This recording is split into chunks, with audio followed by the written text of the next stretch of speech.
Children are the messages we will send to a time that we will never see. Who they become, what they do, will have a lot to do with how you help them to develop. They need positive experiences so that they develop the capacity to view themselves as able people. Children come into the world with capabilities. It's what we provide them in the environment in which they are placed that makes the difference for every child. That's what society needs. And yet there's no place outside of the parents and the family that are really expected to help children function well. They need to understand themselves to be able to appropriately express how they're feeling. And if children don't know where they are in that development, they're frustrated, they act out. And if teachers are to teach them effectively, understanding how they develop is going to be important to how they teach them. When you first become a teacher, they have a lot of curriculum and they're throwing assessments at you, and Comer's a lot deeper than that. It's really looking at the child and seeing what their needs are and who they are as a person.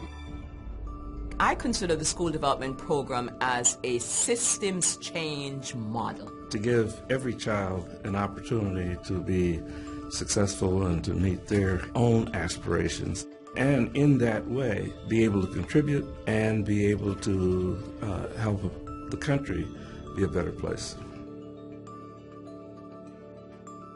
I'm from a low-income family. My mother and father had very little education.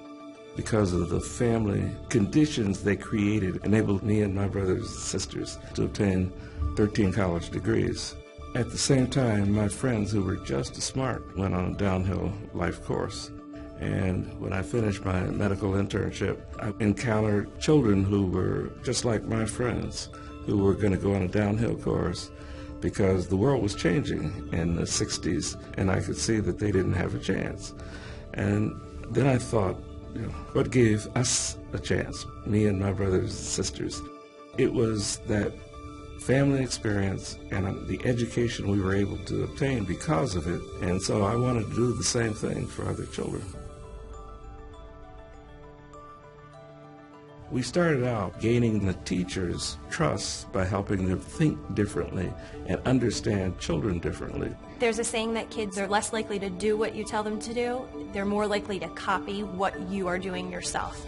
So I think the little things, treating other teachers with kindness, picking things up off the floor, it's not just teaching the pathways, but also acting them out in your daily life. That's important. Giving the children the capacity to manage the situations they were in is what's critically important. Using children's literature is one of the best ways to teach children about the pathways. And as teachers, we have so many books that are on our wish list that we want to have in our classroom. And at times we just don't have the resources to get them all. So Comer gave us a grant to be able to have a Comer library in our classroom. Because a lot of the books focused on bullying and being kind to one another, I found that a lot of them kind of became aware of not every day that they come in they're being as kind as they should be to other students. It helps them better understand themselves, and it helps them to guide their thinking so that they can make better choices. You can see, right after on the playground the next day, they're looking for students that are lonely and need a friend. We come into this world with the foundations of who we are, the essence of who we are. But then it takes nurturing that to bring out the best of who we can become. If a child feels loved and feels comfortable at school, they're going to be that much more successful. So to me, that's what Comer is. It teaches them how to be as human beings. It just creates kind of a safe environment for the kids, I feel like. It's just a common sense approach to becoming your best self. It has helped me as a teacher become a better teacher because I'm addressing all the parts of the student. Whether we're really successful or not will depend on whether we're able to, at the building level, enable people to gain the capacity to overcome the negative aspects of human nature, to be able to get along with each other, and as a result, be able to create environments in which children can grow. We can't really improve schools for everybody if we don't make it possible to support the development of kids.